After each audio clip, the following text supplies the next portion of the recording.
허환구의 라디오 오늘. 여러분 안녕하십니까. 허환구입니다.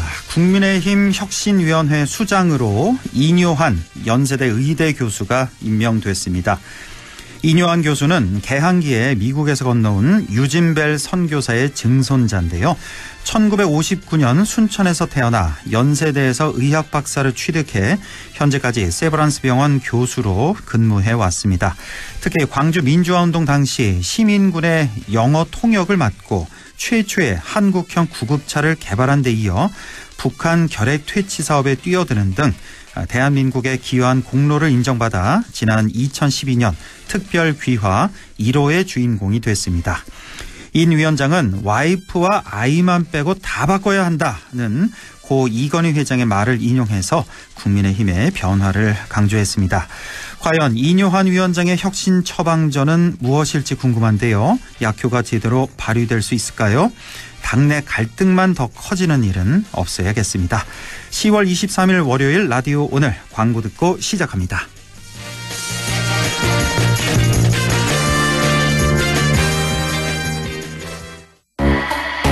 마침내 일렉트릭 토레스의 탄생. SUV와 EV, 그 경계를 넘나드는 새로움. 당신이 기대했던 SUV, 그대로의 EV. 토레스 EVX. 지금 KG 모빌리티 전시장에서. 이희경입니다. 그거 아세요? 이사는 평수를 바꾸지만 연금 이전은 평생을 바꾼다는 말. 그래서 저는 하나 연금 닥터. 빈틈없는 밀착 관리에 찾아오는 연금 전문가 상담까지. 당신의 퇴직연금 하나은행 연금 닥터로 이전해야겠죠? 원금 손실에 유의하시고 자세한 내용은 하나은행 홈페이지 참조. 우리 회사 특별 안전보건교육 어디서 들어야 할까? 모두가 이기는 올윈 에듀. 산업안전보건교육 우수기관 올인에듀. 기업 맞춤형 직무교육 제작과 법정 의무 교육까지 올인에듀. 모두가 이기는 올윈 에듀. 자, 문제 나갑니다. 올겨울 모두가 가장 내리기 원하는 비는? 겨울비, 사랑비, 가스비. 올겨울 대성 S라인 콘덴싱으로 대한민국 곳곳에 내려질 가스비를 경험해보세요. 대성이 내일을 위합니다. 대성 보일러. 기철이 형, 저 탈모가 고민이에요. 고민은 치료만 늦출 뿐. 지금 바로 약국에서 미녹시딜 바이그루트를 만나보세요. 탈모 치료에 효과 있는 미녹시딜이 들어있으니까. 탈모엔 역시 미녹시딜 바이그루트. 태극제약. 드라이 했는데 머리가 왜 이렇게 초라해졌지? 모발 속이 비었으니까. 힘없고 가는 모발이라면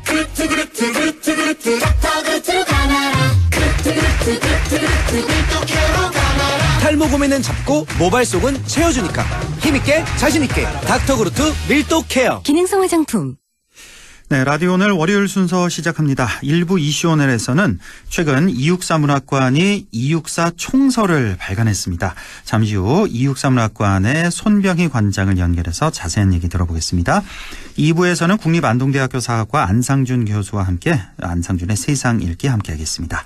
이어서 안동 MBC 라디오 드라마 만인의 꿈이 방송됩니다. 라디오 오늘 유튜브로도 다시 들으실 수 있습니다. 많은 애청 바랍니다.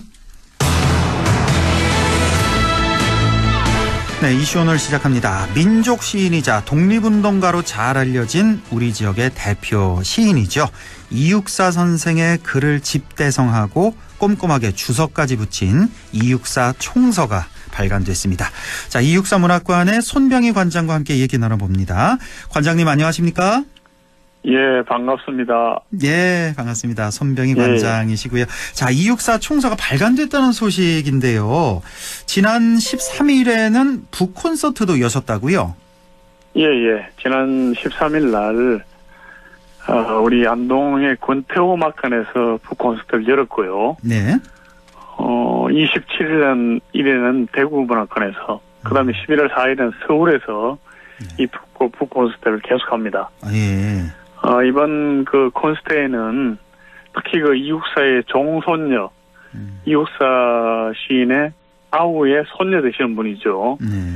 그중에 소프라노 가수 이영규 씨가 와서 할아버지의 시가 담긴 그 그런 가곡을 공연했습니다. 아, 그래요? 예. 예. 안동 권태호 음악관에서 이미 여셨고, 앞으로 이제 예. 대구 문학관 또 서울 가서도 예. 콘서트 예정이 있으시군요.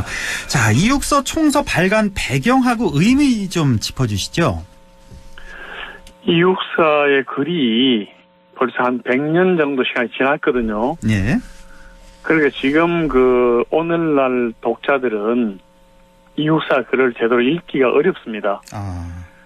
그리고 특히 이제 이육사는 우리 옛말을 많이 쓰고 또 이 지역의 말인 방언을 많이 썼거든요. 예. 그 다음에 한문이라든지 현대 중국어, 일본어화한 서구어, 그 다음에 그 당시 출판 상황이 아주 열악해서 오식 같은 게 많아요. 그러니까 이런 것들 전체적으로 보면은 이 꼼꼼하게 추적을 하지 않으면은 읽을 수가 없습니다. 그렇군요. 그래서 이런 작업을 이번에 한꺼번에 다 했죠. 그리고 하는 과정에서 이육사의 글을 새로 발굴도 하고 또 지금 나와 있는 이육사의 모든 글을 전체적으로 집대성을 했습니다. 네. 그렇군요. 그러니까 우리 일반인들이 이육사 선생의 원본을 이렇게 맞닥뜨린다 하면은 도저히 이해를 할 수 없는 거군요. 그러니까. 전체적으로 이해가 불가능한 건 아니고, 지금도 우리가 쓰는 말들 쓰고 있기 때문에 이해할 수 있지만, 부분적으로 알 수 없는 말이 많고, 또 그 다음에 그 당시의 표기법으로 되어 있기 때문에, 지금 현행 맞춤법하고 많이 다르거든요. 그 다음에 틀린 글자도 있고, 출판 과정에서 지금처럼 이제 컴퓨터로 조판을 한 것이 아니고, 그 당시에는 활자공들이 활자를 하나하나 뽑아서 조판을 했는데, 잘못 활자를 뽑아가지고, 책을 만든 경우가 많이 있어요. 그걸 우리가 오식이라고 하는데, 이런 것들을 다 바로 잡았습니다. 알겠습니다. 자, 이번에 이제 이육사 총서가 모두 5권으로 나왔던데요. 각 권은 어떻게 구성이 돼 있습니까? 총서가 5권이 전체 한 2,000페이지에 달하거든요. 어마어마하네요. 그게 이제 갈래별로 제1권은 이육사의 시와 편지. 여기는 시도, 한시도 포함되어 있습니다. 그 다음에 두 번째 권에는 이육사의 소설과 수필. 3권에는 이육사의 평론과 기사. 4권은 이육사의 중국 관련 평론과 번역. 5권은 이육사와 문학의 말뭉치. 이렇게 이제 5권으로 구성이 됐습니다. 그래서 이육사가 시만 쓴 시인이 아니라 평론과 소설, 수필, 그다음에 번역까지 아울렀던 그런 문인이었다고 하는 것을 우리가 이 책을 보면은 알 수가 있습니다.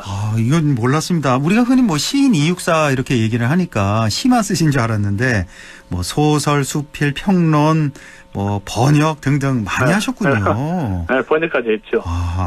그 제5권에 이육사와 문학어 말뭉치라고 돼 있는데 이거는 무슨 뜻입니까? 문학어 말뭉치? 말뭉치는 이육사의 글에 나와 있는 문학 작품에 나와 있는 그렇게 이육사가 사용한 언어를 컴퓨터에서 처리할 수 있도록 그렇게 만든 자료를 우리가 말뭉치라고 얘기를 하거든요. 그래서 이육사가 사용한 언어가 이 컴퓨터 작업을 통해서 전체적으로 이제 분류가 되어 있습니다.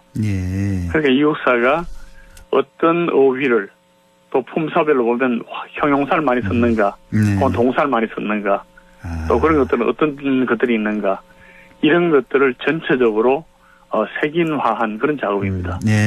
이육사 문학관의 손병희 관장님께서도 이번 총서 발간에 아주 큰 역할을 하셨다고 들었습니다. 바로 1권 이육사의 시와 편지, 그리고 2권 이육사의 소설과 수필에 여기에 주해를 맡으셨다고 들었는데 이번 작업을 하시면서 어떻게 새롭게 느낀 점이 있으실까요?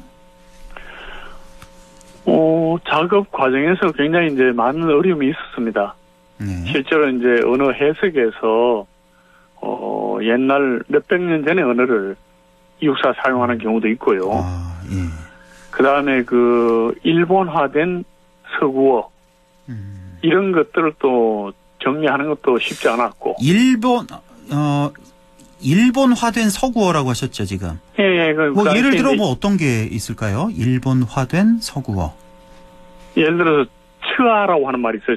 츠아. 츠아라고 하는 말은 러시아 황제인 짜르를 얘기하는 겁니다. 예. 짜르가 이제 일본에서는 츠아라고 발음이 되고요. 예. 그 다음에 렌치라고 하는 말이 있는데. 렌치. 이 말은 론치라는 뜻입니다. LAUNCH. 뭐 착수하다, 시작하다. 네, 배를 진수시키라는 뜻인데. 예. 론치라고 하는 말이. 예. 근데 이게 이제 일본화돼서 이렇게 작은 전기선. 예. 이런 배를 뜻하는 말로 굳어졌거든요. 예. 이런 것들은 이제 원어가 병기돼 있지 않기 때문에 사실은 굉장히 찾기가 어려웠던 겁니다. 예. 그 외에도 뭐 여러 가지 들 수 있는데 예를 들어서 인명 같은 경우에 장 앱스탱이라고 하는 프랑스 영화 감독 수필가이기도 하고 작가이기도 한데요. 이런 사람 이름을 짠 에프스타 이렇게 썼어요. 앱스탱을 에프스타. 예. 그래서 이런 것들은 사실은 이제 원어가 변기되지 않으면은 찾아내기가 굉장히 어렵죠. 그렇군요. 예. 그 외에도 우리 옛말 중에 사복이란 말이 있는데, 예. 이건 조선조 중종 때 훈민정음이라고 하는 책에 이 용례가 나옵니다. 예. 그러니까 벌써 이제 수백 년 전의 말이죠. 그렇군요. 지금은 쓰이지 않는. 근데 이 말이, 방언에는 많이 남아 있었던 것 같아요. 이 말을 이제 쓰고 있는데, 이런 것도 찾기가 쉽지 않았습니다. 참 이 작업하시면서 뭐 상당히 어려움도 많으셨을 것 같고 다 끝내고 나니까 그 성취감도 상당하셨을 것 같네요. 새로운 말을 의미를 해석했을 때 굉장히 이제 좀 뿌듯했죠. 그렇겠네요. 예. 예. 자, 총서 이제 1권, 2권, 3권, 4권, 5권 이렇게 되어 있는데 4권이죠. 여기에 이제 이육사의 중국 평론과 번역이 있는데 이제 이육사 선생이 이제 중국을 자주 가셨다고 하던데 뭐 독립운동을 위한 것이기도 했지만 또 중국 사회에 대한 평론도 했고 중국 문학에 대한 논평 같은 이런 다양한 활동도 많이 하셨다고 들었습니다. 이육사 선생에게 중국은 어떤 곳이었을까요? 글쎄요. 제가 생각하기엔 두 가지 측면에서 살필 수가 있는데요. 하나는 중국 베이징 중국 대학에서 그 대학 이름이 중국 대학입니다. 중국 대학에서 공부를 하셨거든요. 거기에서 당대의 어떤 국제 정세라든지 당대의 어떤 문학과 사상의 어떤 흐름이라든지 이런 것들을 조망할 수 있는 그런 후견을 하셨고 그다음에 난징에서 조선혁명군사정치간부학교에 입교를 해서 졸업을 합니다. 이 학교는 바로 중국 사관학교 안에 조선인 특별반을 만든 거거든요. 그러니까 군인 장교 양성소였어요. 여기에 제1기로 입교를 해서 결국 이육사가 독립을 위한 무장투쟁으로 나아가게 되는 그런 계기가 됐습니다. 그러니까 문학이라든지 사상이라든지 그다음에 당대의 어떤 무장 독립투쟁이라든지 이런 것들을 앞으로 지속할 수 있는 그런 어떤 계기가 중국에서 됐던 것이 아닌가 저는 그렇게 봅니다. 그럼 말 그대로 이제 문무 겸장이군요. 그러니까 그리고 이제 중국 말씀하시죠.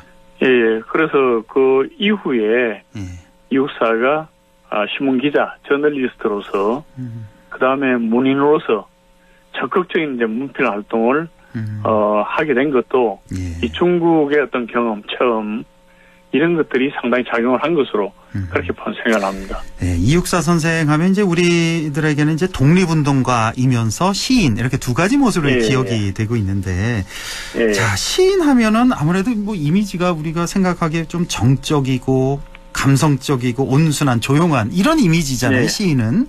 근데 또 독립운동은 그 정반대란 말이에요. 아주 동적이고 활동적이고 과격한 한편으로는 이렇게 상반된 이미지. 이걸 이제 이육사 선생 둘 다 겸비하셨다 이렇게 봐야 되겠네요. 어떤 인물이라고 평하실까요? 이육사는 혁명가고 항일 독립투사고 또 예술가, 뛰어난 문인이었죠. 그러니까 이 두 가지를 혁명과 예술을 한 몸에 통일시킨 인물이 바로 이육사입니다.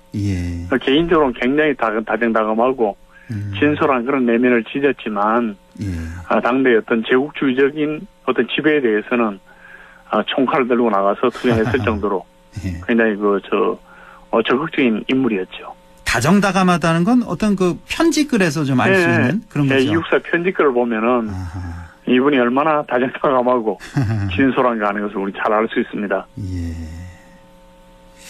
자, 그렇군요. 이육사 문학관 하면 이제 육사 선생을 기리는 이런 많은 활동을 하고 있습니다. 현재 진행 중이거나 또 앞으로 계획 중인 그런 사업이 있다면 어떤 게 있을까요? 지금 진행하고 있는 것은 우리가 이육사 사전을 편찬하려고 진행하고 있고요. 이육사 다큐를 기획하고 있고 다음 달 11월 23일에는 일본 동경대학에서 이육사를 알리는 해외 이육사 문학제를 개최합니다. 그래서 일본의 최고의 어떤 대학 학생과 시민들에게 이육사를 알리는 그런 기회가 되고요. 그 다음에 이육사 육필전은 작년부터 우리가 안동, 대구, 서울에서 했고 올해는 광주, 부산에 전시를 했습니다. 앞으로도 계속 전국 순위가 전시를 하려고 하고요. 그 다음에 안동 시민들을 위한 프로그램은 이육사 아카데미, 이육사 창작교실, 이육사 영화교실 이런 것들 지금 진행하고 있고 안동 외 지역이나 그 다음에 외국인을 위한 프로그램은 이육사 인문 예술기행, 이육사의 문학학교 이런 것들을 성황리에 지금 우리가 운영하고 있습니다. 이육사 문학관에서 정말 많은 일들을 하고 계시군요. 하고 계시고 또 할 예정이시고 아무쪼록 모든 사업 다 잘 되시길 기원하고 이육사 총서 발간도 축하드리고요. 앞으로 또 기회가 되면 연락도 드리겠습니다. 오늘 말씀 잘 들었습니다. 감사합니다. 네, 감사합니다. 지금까지 이육사 문학관의 손병희 관장과 함께했습니다. 라디오 오늘 2부에서 뵙겠습니다.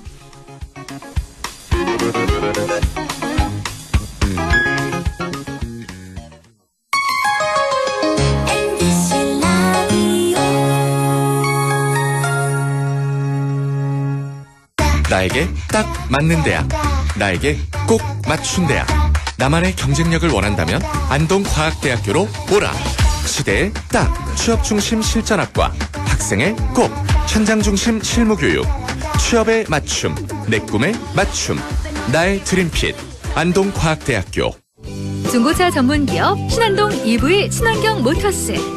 15년 경력의 안동중고차 신대표가 운영하는 중고차 전문 매장으로 구매 후 6개월 또는 1만 킬로미터까지 70여 가지 부품 무료 교환 서비스 보증해드립니다. 안동중고차 유통단지 D동에 위치한 안동중고차의 중심 신안동 EV 친환경 모터스. 안전한 거래를 원하시면 정식 허가업체로 문의 전화는 010-2253-2253. 앞뒤가 똑같은 전화번호 010-2253-2253. 안동중고차 신대표를 찾아주세요. 가구 살 땐 꼭 한번 가보자. 안동 명품 가구 백화점. 흑표 흑침대, 양성국 갤러리, 금성침대, 한국가죽소파, 장수돌침대. 다양한 브랜드 가구를 한 곳에서 쇼핑할 수 있는 대형 가구 전시장. 안동 명품 가구 백화점. 행복한 세상에 좋은 친구 MBC 문화방송 100.1 MBC 라디오.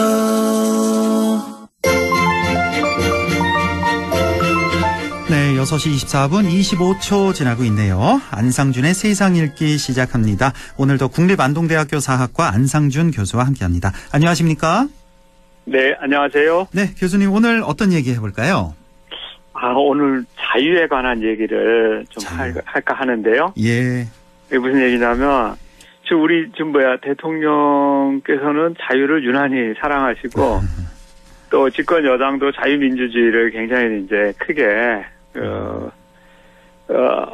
널리, 확대하고 싶어 하는데, 네. 우리 사회에서 실제로 뭐 블랙리스트니 뭐 표현의 자유, 집회의 자유에 관해서 논란이 되고 있는 게 많아요. 네. 그런데 지난주에 스위스 제네바에서 각국 정부가 자유를 얼마나 신장하고 있는지 그걸 심의하는 흥미로운 국제회의가 열렸는데 그게 기사로 나와서 오늘 한번 그에 관해서 살펴보려고 합니다. 아, 이런 게 있군요. 그러니까 지난주에 스위스 제네바에서 자유권 규약 심의라는 게 열렸는데 제가 이거 좀 처음 들어봐서요. 교수님, 자유권 규약 심의? 이거 무슨 말인가요? 아, 쉽게 얘기하면요. 유엔 산하의 자유권위원회라는 게 있는데 거기서 1966년도에 제정한 그 규약이 시민과 정치적 권리에 관한 규약이에요. 예. 그걸 줄여서 이제 보통 자유권 규약이라고 얘기하는데 이게 지금 내용을 보면은 생명권이나 평등권, 신체의 자유, 뭐 우리가 보통 얘기하는 헌법에서 얘기하는 자유들 있잖아요.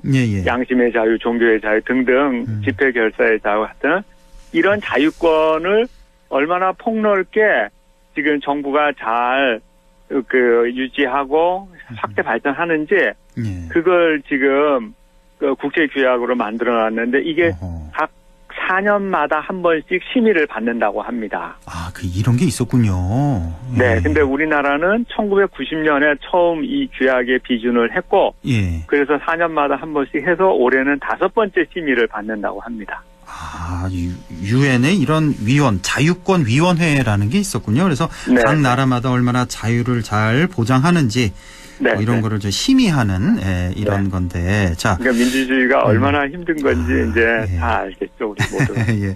자, 유엔의 이런 자유권 규약 심의에 앞서서 우리나라의 시민단체들이 먼저 움직였다고요? 아, 이거는 조금 이제 사전 설명이 필요한데 보통 이 심의 절차가 이렇게 된다고 합니다. 보통 당사국에서 이행 보고서를 제출을 하면은 자유권위원회에서 그걸 이제 검토를 해가지고 쟁점을 작성을 해서 발송을 한대요. 그럼 거기에 대해서 당사국이 답변서를 제출하고 그 답변서를 보고 자유권위원회가 이제 심의하는 그런 방식으로 가는데 올해는 5차 심의는 약식 보고 절차를 채택했다고 합니다. 약식 보고를 했다? 네네. 그래서 당사국의 보고서 제출이 생략되고 자유권위원회가 질의서를 보내서 당사국이 답변서를 제출하는 형식을 했는데 이렇게 하는 가운데 이제 우리나라 119개 시민단체로 구성된 일명의 그 자유권 대응 모임이라는 그런 NGO 단체가 이 자유권위원회에 우리 사회에서 이런 문제점들이 있으니까 좀 검토해 주세요라고 먼저 보냈나 봐요. 아, 예. 그래서 이제 크게 이제 그 NGO 단체에서 낸 신문을 보니까 거기에 이제 4가지로 이제 그 질의를 했어요. 후진적인 사법제도. 그러니까 뭐 예를 들면 사형제 폐지나 국가보안법 폐지 이런 게 계속 논의되고 있는데 이게 아직도 안 되고 있다. 또는 사형제, 국가보안법 이거 아직까지 있다. 이거 폐지해야 된다. 이런 골자고.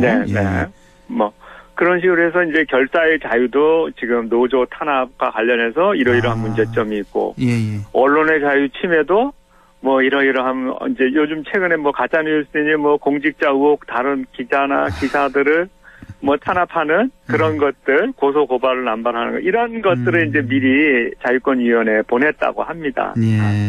그렇군요. 아, 쭉 말씀을 해주셨는데, 뭐 후진적인 사법제도 이것도 지적을 했고, 특히나 왜 결사의 자유 탄압하는 거, 노조 탄압하고 이런 것도 좀 눈에 띄고 이번 정권에서 특히나 언론 자유 침해는 정말 이번 정권이 너무나 좀 노골적으로 자행을 해서 그러니까 막 기자들을 고소 고발하고 그 언론 단체를 고소 고발하면서 그 언론 위축시키고 기자들을 그럼으로써 또 언론 자유를 또 침해하게 되는 이런 경우가 너무나 많기 때문에 시민사회 시민단체들이 더 나아가서 이제 시민단체들의 활동도 굉장히 지금 크게 제약을 하고 있잖아요. 그렇습니다. 그러니까 뭐 이런 고소 고발뿐만 아니라 돈으로도 좀 제약을 하는 게 있잖아요. 그 예산을 조정을 함으로써 내년부터 안 줄 거야 하면서. 자, 이런 자유권 규약 심의에서는 그러면 어떤 질문이 나왔고 또 우리나라의 답변은 어땠습니까? 네, 한 3가지 정도 질문을 좀 굵직하게 좀 엮어서 말씀을 드리면. 이건 이제 유엔에서 질의를 했다는 거죠? 그렇죠. 유엔의 정부에. 그 자유권위원회에 위원들이 질의를 한 거예요. 예. 사형제 폐지 공고는 오래전에 했는데 왜 아직도 수용하지 않느냐. 이렇게 물으니까 그러니까 우리나라 그 법무부 대표가 사형제의 형사 정책적 기능과 대체 형벌의 가능성 등을 지금 신중하게 검토하고 있다. 이렇게 얘기를 하고 있어서 제가 볼 때는 이제 뭐 수용할 의지가 있는 건지 잘 모르겠어요. 답변에서. 예. 그리고 또 하나는 이제 차별금지법에 대해서 얘기했는데 2007년 이래로 계속해서 차별금지법 금지법 제정을 요구하는데 왜 안 하느냐. 그랬더니 이제 법무부 대표가 사회적 약자와 소수자를 보호하자는 법 취지에는 공감하지만 이미 4개의 법안이 국회에 제출돼 있고 징벌적 손해배상이나 형사처벌 같은 그런 법안에 차이가 있어서 정부는 지금 합리적인 논의 과정을 거쳐서 합리적인 의견을 낼 생각이다. 라고 답변을 했다고 합니다. 그래서 제가 볼 때는 이 합리적인 의견이라는 게 상당히 지금 적극적인 그런 그 자세를 취하기보다는 뭔가 관망하는 듯한 느낌을 주고 정부와 고용주의 어떤 유리한 해결책이 나올 때까지 좀 유보하겠다는 태도 아닌가. 그렇네요. 저는 이런 좀 뭐 평가를 할 만하고요. 뭐 검토하겠다, 계획이다 이런 거니까 다 답변이. 제일 문제가 되는 건 3번째인데요. 이태원 참사 희생자와 피해자들을 위한 후속 조치에 대해서 말해달라. 이런 것도 물어봤어요. 이렇게 얘기하니까 지금 수사와 국정조사를 통해 대부분 진상이 규명됐고 피해자 애로사항 해결과 지원 절차가 이루어지고 있다라고 대답을 했대요. 우리 정부가 이렇게 대답을 했다고요? 네. 사실과 좀 다른 거 아닙니까 이거? 이게 맞습니까? 그러니까 이걸 누가 저도 잘 하죠? 모르겠어요. 이제 이런 질의응답을 통해서 나온 이제 우리 한국 그 정부의 그 자유권 관련해서 그 대표적인 위원이 산토스 파이스라는 위원이라는데 이분이 이렇게 평가를 했다 그래요. 한국 정부가 신중한 자세를 취하고 있다. 충분히 이해되는 면도 있지만 8년 전과 답변을 거의 같은 방식으로 하고 있다. 라고 얘기를 했다 하면서 왜 이행하기가 어려운지 솔직히 얘기하고 교훈을 얻었으면 좋겠다라고 말했다고 합니다. 이건 뭐 거의 혹평이네요, 혹평. 그렇죠. 8년 전이라면 박근혜 정권 시대. 네, 2015년에. 그때와 뭐가 다르냐 이거군요, 그러니까. 네. 솔직하게 얘기해달라. 네. 그래서 조금 어이가 없었습니다. 이런 게 있군요. 자유권 규약 심의 그 내용을 이렇게 쭉 말씀을 해주셨는데. 글쎄요, 이태원 참사, 이건 뭐, 진상이 대부분 규명됐다? 피해자 애로사항 해결 지원 절차가 이루어지고 있다? 이거는 아마 유가족들 굉장히 또 분개할 그런 내용일 것 같습니다. 그렇죠. 네. 참. 자, 그러면 이런 일이 있었는데 이걸 또 보도한 언론이 있을 거 아니에요? 언론 보도 내용은 어땠습니까? 이 보도 내용을 좀 보면은 이제 이 자유권 규약 심의에 대해서 우리 이제 언론들이 얼마나 좀 이렇게 형식적인지 아니면 좀 더 이제 문제를 제기하고 싶어 하는지 좀 많이 차이가 나더라고요. 그래서 보통 이제 뭐 연합뉴스나 YTN, SBS 등 그 대부분의 언론 조중동은 거의 안 다뤘고요. 안 다뤘어요. 중앙일보가 다뤘고 그리고 이제 이런 뉴스들을 보면은 대체로 회의가 이 회의가 어떤 회의인지 소개하고 질의 내용과 정부의 대표가 이런 내용을 답변을 했다라고 얘기하는데 지금과 같은 그 산토스 의원이 얘기했던 심의위원이 지적한 사항들은 별로 얘기 안 하고요. 그리고 정부 대표의 발언만 실어서 마치 이제 정부가 잘 대응하고 있는 것처럼 이런 인상을 주고 있어요. 정말 말 그대로 형식적, 소극적, 그냥 뭐 정부 기관지처럼 그렇게 썼군요. 근데 이제 내용이. 몇몇 언론이 조금 좀 다른 태도로 보도를 하는데 이제 대표적인 게 MBC입니다. 어떻게 했나요? MBC는 이제 이런 내용들을 다 소개하면서도 유가족이 이에 대해서 어떻게 반응했는지를 지금 보도에 실었어요. 그래서 이제 유가족의 입장을 실으면서 유가족이나 피해자들이 요구하는 기초적인 진상규명이 전혀 이루어지지 않았고 그리고 피해자 지원단과 유가족 피해자가 직접 면담한 적도 없다. 그러니까 정부는 지금 이와 같은 내용을 전혀 하지도 않으면서 이제 국제회의에 가가지고는 그런 엉뚱한 답변을 했다라고 해서 유가족들의 지금 분통이 터지는 그런 얘기들을 실었고요. 그리고 이제 경향신문 같은 경우는 제목이 이렇습니다.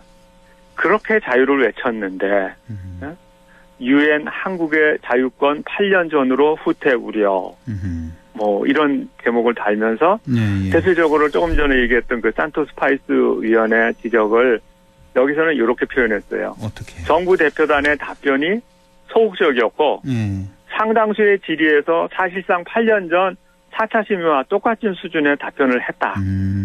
라고 이제 얘기하면서 이제 지금 위원회가 그 외에 또 어떤 질문을 했는지 좀 소개를 하고 있는데 대통령실 주변에서 집회 금지 등 집회의 자유가 크게 축소되고 있고 그리고 건설 노조라든지 뭐 파업 노동자들에 대한 손해배상 청구라든지 이런 것들이 지금 아직도 계속 진행되고 있다. 이런 것에 대해서 뭐 계획을 물었다고 합니다. 정말 균형 잡힌 보도를 했군요. MBC 경향신문이. 그러니까 한쪽으로 치우치지 말고 견제와 또 비판 이런 기능이 핵심이니까 언론은. 네. 전혀 앞에 소개해 주신 뭐 연합뉴스, YTN, SBS 같은 경우는 전혀 비판 기능이 없는 보도자료 그대로 썼군요. 네, 제가 볼 때는 그렇습니다. 그래서 이런 좀 내용들은 아주 좋은 그 민주주의에 대한 교육을 실현할 수 있는 그런 언론의 기능을 충분히 보여줄 수 있는데 그런 기회를 놓쳤다는 점에서 좀 아쉽습니다. 자, 오늘 결론의 말씀 좀 간단히 좀 전해 주시죠. 네. 지금 우리 모두가 대한민국 선진국이라고 하는데 이 지금 자유권 규약 심의 기사를 읽으면은 과연 선진국이 맞는지 잘 모르겠습니다. 그래서 제가 볼 때는 자유를 제약받는 국민이 선진국 국민이 될 수 있는지 그것도 의문이고요. 그래서 우리 사회에는 지금 경제적 선진과 정치적 후진이 공존하고 있는 것으로 보이는데 이러한 것을 지금 어떻게 해결할지 대통령은 본인이 자유를 그렇게 외치면서 그 자유가 뭔지 모호하게 하지 말고 이게 국민이 체감하는 보편적인 자유로 거듭나도록 정책과 사고의 대전환이 좀 이루어져야 될 것 같습니다. 정말 대통령이 그토록 외치는 자유, 그 자유의 개념이 뭔지 정말 의구심이 너무나 많이 드는 그런 요즘인 것 같습니다. 자, 국립안동대학교 사학과 안상준 교수와 함께했습니다. 고맙습니다. 네, 안녕히 계세요.